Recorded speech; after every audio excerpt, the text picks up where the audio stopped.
Now, 2204, your budget vlogger who.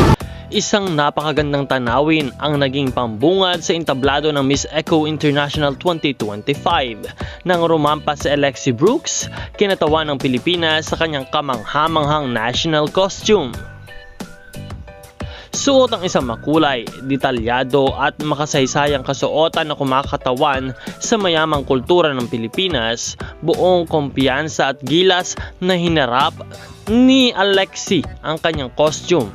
Isang kombinasyon ng tradisyon na makabago na sumasalamin sa kagandahan at lakas ng isang modernong Pilipina. Hindi lamang niya isinabuhay ang karakter ng kanyang kasuotan, kundi dama rin sa kanyang galaw ang respeto at pagmamahal sa kulturang Pilipino. Mahusay niyang inirepresenta ang mensaheng likas kayang pamumuhay ng malasakit sa kalikasan.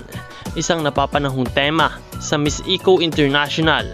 Pumukaw na pansin ang kanyang grace at presence sa stage, kaya naman umani siya ng palakpakan at papuri mula sa mga manonood at mga hurado. Isang pambihirang pagpapakita ng sining, kultura at puso na tunay na karapat-dapat si Alexi sa kanyang korona. Nagwagi si Alexi Brooks bilang Best in National Costume sa Miss Eco 2025. At hanggang sa matapos ang kompetisyon ay napanalunan din ito ang korona ng Miss Eco International 2025. Muli congratulations, and we are very proud to Alexi Caimoso Brooks, our newest Miss Eco 2025. At maraming salamat po sa lahat ng patuloy na sumuporta at sumama sa kanyang journey.